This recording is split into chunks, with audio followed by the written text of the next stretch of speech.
भगवान मारते जा रहे, कालिया नाग के मुख से रक्त निकलता जा रहा। जब नागिनियों ने महाराज ये दृश्य देखा, अपने पति के मुख से रक्त निकलता हुआ देखा, तो महाराज भगवान ने उन नागिनियों को अपना चतुर्भुजी रूप दिखा दिया। नागिनियां समझ गई कि ये कोई साधारण बालक नहीं है, ये तो स्वयं भगवान श्री हरि नारायण है। पास में आई,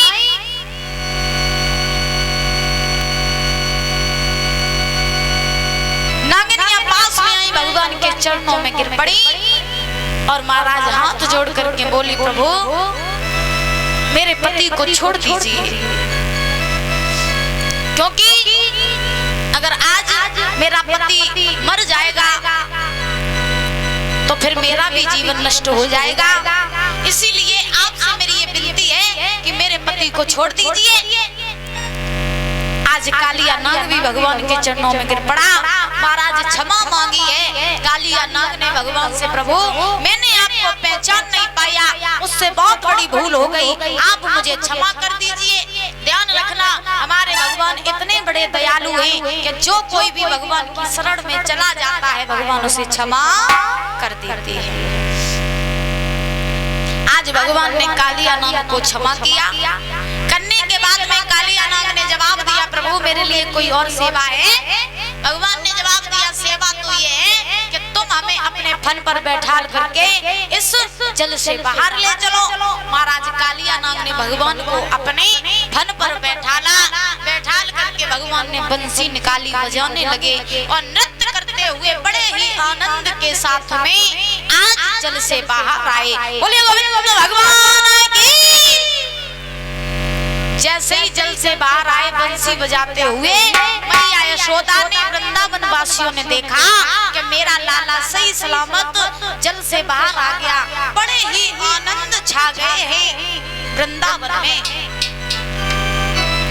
जैसे ही भगवान जल से बाहर आए तो मैया यशोदा के पास में पहुंचे तो मैया ने अपने लाला को अपने कलेजे से लगा लिया और बोली, लाला तो हमें छोड़ करके चला गया था, एक पल के लिए तो मुझे ये लगा, ऐसा लगा कि मेरा लाला अब बचा नहीं, जीवित नहीं है। भगवान ने जवाब दिया, मैया तू कितनी जल्दी चिंता करने लगती है, अरे मुझे कुछ नहीं होगा, तू चिंता मत कर। इधर कालिया नाग ने जवाब दिया, प्रभु मेरे लिए कोई और आ गया। भगवान ने जवाब दिया, अब आज्ञा तो ये है कि ये स्थान छोड़ करके अब तुम जहाँ से आए थे रमणक द्वीप को वहाँ पर पुनः वापस चले जाओ। ये स्थान छोड़ दो, क्योंकि यहाँ पर तुम्हारे डर की वजह से कोई नहीं आता है। ये यमुना का जल जो है वो विषैला हो जाता है, इस पवित्र जल को तुम विषैला ना करो, यहाँ से अपने धाम को चले जाओ। कालिया नाग ने जवाब दिया, प्रभु हम यहाँ से नहीं जाएंगे। भगवान बोले, क्यों? कालिया नाग ने जवाब दिया, इसलिए क्योंकि मेरे पीछे गरुड़ देव पड़े हैं और अगर ये स्थान छोड़ करके हम कहीं और गए तो गरुड़ देव हमें जीवित नहीं छोड़ेंगे, मार डालेंगे। भगवान ने जवाब दिया, ऐसा कुछ नहीं होगा, मेरे चरणों के चिन्ह जो है वो तुम्हारे सर पर, तुम्हारे फन पर उपस्थित है और जब गरुड़ देव हमारे ये चरण कमल देखेंगे तो तुमसे कुछ नहीं कहेंगे, तुम यहाँ से चले जाओ। आज भगवान ने आज्ञा दी है कालिया नाग को। देने के बाद में कालिया नाग अपनी नागिनियों सहित परीक्षित महाराज पुनः रमणक द्वीप को वापस चला गया।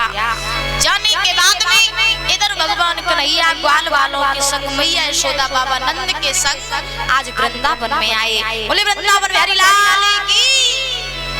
आने के बाद में बड़े ही हर्ष उल्लास के साथ भगवान अपना जीवन व्यतीत करने लगे। श्री सुखदेव जी समझा रहे हैं कि हे राजन परीक्षित, इस प्रकार से भगवान कन्हैया ने कालिया नाग को ना था, काली देव से वहीं पर कमल के पुष्प तोड़े, 2 डलिया और पुष्प तोड़ करके कंस के लिए भिजवा दिए। जैसे ही कंस के पास में वो 2 डलिया कमल के पुष्प पहुँचे, कंस समझ गया कि ये बहुत बलवान है, मेरा काल ये तो ऐसे भी नहीं मरा, ये भी उपाय हमारा असफल हो गया, बड़ा बलवान है मेरा काल, हमें लगता है ये ऐसे मारा नहीं जाएगा। आज भगवान जो है वृंदावन में सभी ग्वाल वालों के संग अपने माता पिता के संग नाना प्रकार की महाराज लीलाएं कर रहे हैं।